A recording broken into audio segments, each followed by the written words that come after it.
तर मी आलो मुंबईला वापस पुन्हा एकदा GCC हॉटेलमध्ये. तर तुम्ही म्हणता का बुवा सारखं सारखं काय तिथं? थांबा, थांबा सांगतो सगळं. तर सकाळची सुरुवात होती, आम्ही लवकर उठलो मी आणि राहुल. तर तुम्ही म्हणताल बुवा राहुलकडे कशाला गेला? कुठं आहेस तू? काय करायला? GCCला कशाला चालला? माहिती एवढं नाही विचारणार, पण तरी सांगतो तुम्हाला.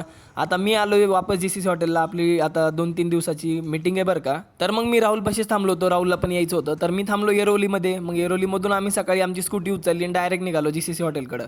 जाता जाता ठाण्याचे सगळे व्ह्यू बघितले. एक नंबर भाऊ, काय सांगू तुम्हाला. हे मोठे मोठे ब्रिज, त्या मोठ्या मोठ्या बिल्डिंगी, एक नंबर. त्याच्यानंतर जरा झाडं झुडपं पण दिसली पुढे जाता जाता, कारण आता आम्ही पोहोचलो होतो मीरा भाईंदरमध्ये. इथं आल्यावर बघितलं आम्ही, मग काशीगावमध्ये आलो. त्याच्यानंतर पुढं जसं जसं पुढे गेलो आणि फायनली पोहोचलो GCC हॉटेलमध्ये. आता भले मी इथं मीटिंगसाठी आलो असेल 2 दिवस, पण मला ते माझा ट्रेनिंगचाच फील येत होता. आमचं बघितलं हेट्रो ऑरा कुठल्या साईडला आहे, कारण हेट्रोच्या लय मोठ्या ब्रँचेस आहेत. तर मी आणि राहुल तर आलो होतो हॉटेलमध्ये. तेवढ्यात आमच्या मॅडम पण पोहोचल्या. म्हणलं चला आपण नाश्ता वगैरे करून घेऊ आता. मग नाश्ता करण्यासाठी इथं आलो, बघितलं जत्रा पहिलीच लागली MR लोकांची. आता तुम्हाला सांगायची गरज नाही, पण GCC मध्ये सगळ्या MR लोकांची मीटिंग, सगळ्या म्हणजे ट्रेनिंग वगैरे इथंच होतात बरं का MR लोकांची. मग आम्ही आमचे डिव्हिजन शोधायला चालू केलं. सेकंड फ्लोअरला आलो. इथं आल्या बघितलं मीटिंग वगैरे चालू झाली होती.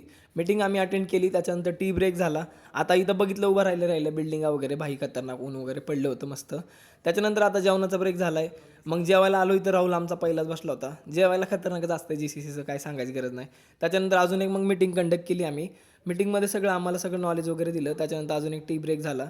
टी ब्रेक झाल्यानंतर मग वापस अजून एक आमचं मीटिंग सेशन होता. खतरनाक उगा आता पहिला दिवस होता मीटिंग सेशनचा, एक नंबर. मीटिंग संपली, वापस आलो. तर येरोलीत आपल्या 2 अवलादी राहतात, त्यांना भेटलो. खतरनाक भाई, एक नंबर. त्यांना भेटलो वगैरे, गप्पा वगैरे केल्या आणि रूमवर आलो. बाकी भेटू उद्या.